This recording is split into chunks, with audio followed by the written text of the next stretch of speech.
No pain, no gain. This is a saying all CrossFit athletes abide by when working out, and as quoted in Inside the Cult of CrossFit by Grant Stoddard, quote, vomiting during a workout is a badge of honor, end quote. This goes to show that most CrossFit athletes don't consider their workout successful until they have vomited. Due to CrossFit growing in popularity, people of all ages and body ranges are competing in order to maintain a healthy lifestyle for themselves. In 2005, just 18 gyms were open, and now about 11,800 gyms are open worldwide. In my informative speech, I will guide you through how CrossFit exercise came to be and the positive and negative aspects of this high-intensity workout. Getting to know CrossFit exercise. In the CrossFit Sensorium, Visuality, Effect, and Immersive Sport, Leslie Haywood expresses the variety of sports CrossFit includes, quote, Olympic lifting, powerlifting, running, rowing, plyometrics, gymnastics, strongman, swimming, and many others, end quote. CrossFit is an exercise program that utilizes high-intensity workouts or functional movements with limited amount of breaks or rest time in order to build your strength and endurance. The exercises use a combination of cardiovascular, weightlifting, and gymnastic-style lifts, paraphrased by Klamack. CrossFit exercise is performed at a high intensity, forcing athletes to leave their comfort zone and cross their body's limit capabilities. CrossFit has become more and more popular as athletes left and right are joining the CrossFit community. CrossFit athletes can be performed in a home environment or an affiliated facility. An affiliated facility is a place where training is conducted under the supervision of a licensed instructor. Kids can begin at the age of 4, and this is called the buttercup stage, and can continue all the way until they choose to be done. If you were to start a CrossFit exercise at home, some items that you would want to include are weightlifting shoes, a lifting belt, gloves, mats, wrist wraps, stopwatch, and the list goes on and on. Many people begin CrossFit training by training in small groups in the garages, beginning with the WODs, which are called Workout of the Days. In this white photo right here, this is what a typical workout of the day would look like for men, women, or children. And these can be found online at what is called a CrossFit box. CrossFit gyms are also called boxes to emphasize CrossFit's low-tech origin, paraphrased by Haywood. The workout gym, or box, is an open space filled with rubbery floors, high ceiling, and heavy equipment.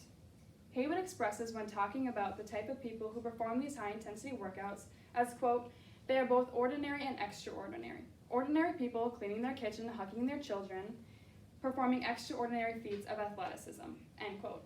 This shows that anyone and everyone is capable of being a part of the CrossFit training and exercise community.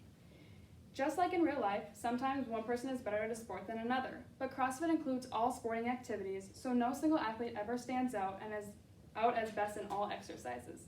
Now let's dive a little bit deeper into how CrossFit exercise got started. CrossFit exercise was founded by Greg Glassman and his wife Lauren in the 1980s. Greg Glassman opened the first CrossFit gym in 1995 in Santa Cruz, California in his garage. The Santa Cruz Police Department adopted his idea and hired Greg to prepare the officers with his CrossFit workout.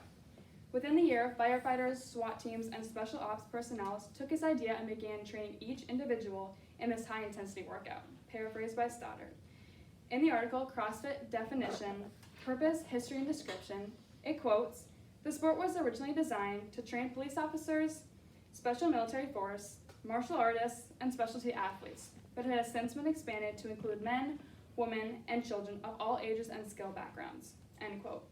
CrossFit exercise first hit the internet in 2001, where it has began growing in popularity. During that decade, CrossFit exercise was considered the most successful conditioning and training program in the world. CrossFit exercise became even more popular through the media, and evidence suggests short videos were the best videos for CrossFit athletes to pursue.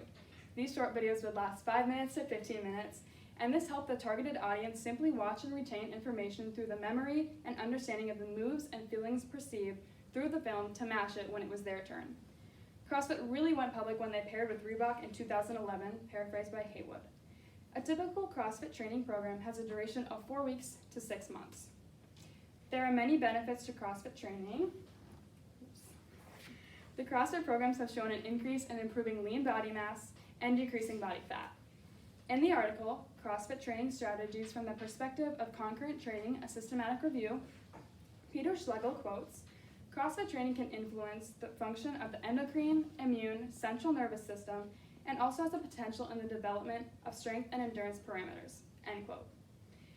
CrossFit exercise can lead to vital mood improvements. The factors leading to the influence of mood are physiological and psychological factors. Physiological factors would be your endorphins, hormones, and cortisol, whereas your psychological factors relate to your self-perception, satisfaction, expectation, and benefits of yourself. In the article, Effects of Chronotype and Time of Day on Mood Responses to CrossFit Training, Margarita Slowinska and others quote, participation in moderate intensity exercises over a period of 20 to 75 minutes resulted in a reduction in depression, tension, anger, confusion, regardless of your gender and age, end quote. Along with the benefits, many CrossFit members feel a greater sense of belonging to the community than what regular gym members would feel. But with benefits also come the risks. With this type of intense training, many risks are at stake. Severe stress is placed on one's body with this type of intense training, and the possibility of excruciating injuries are at stake. Excruciating injuries such as shoulder separations, an increase in cardiac events, concussions from falling, or even broken wrists. The injury rate in 2013 was 3.1 injuries per every 1,000 CrossFit training athletes. Chelsea Klimek and others quote, "And are injuries more common with CrossFit training than other forms of exercise? The most commonly injured area were the shoulder, accounting for 25% of reported injuries, and the lower back and knee, which were involved in 14.3% and 13.1% of injuries respectively," end quote. The Olympic-style lifts, much like this lift right here, requires the shoulders to move beyond their usual range of motion, which results in the really high rate of injury. Another factor has to do with muscular fatigue due to the high number of reps individuals perform. In the article, Klimek and others found results of a high rate of injuries among men versus females. This was likely due to the fact that females utilize a CrossFit coach way more than men. When doing complex lifts for high reps in a state of fatigue, your form is guaranteed to break down, leading to life-threatening injuries. The most common life-threatening injury is known as rhabdo. This occurs when muscles are worked too hard that fibers break down, releasing the protein myoglobin into the bloodstream. In extreme cases, it can lead to kidney failure or damage, paraphrased by Stoddard. As I continue to the end of my speech, I gave a detailed description of what CrossFit is, some history on how it got started, and the risks and benefits that come from a CrossFit workout. Now that you know an in-depth description of CrossFit exercise, think of the possible workout it includes and incorporate them into your everyday life as a way of keeping your body healthy. This is my works cited, and thanks for listening to my speech.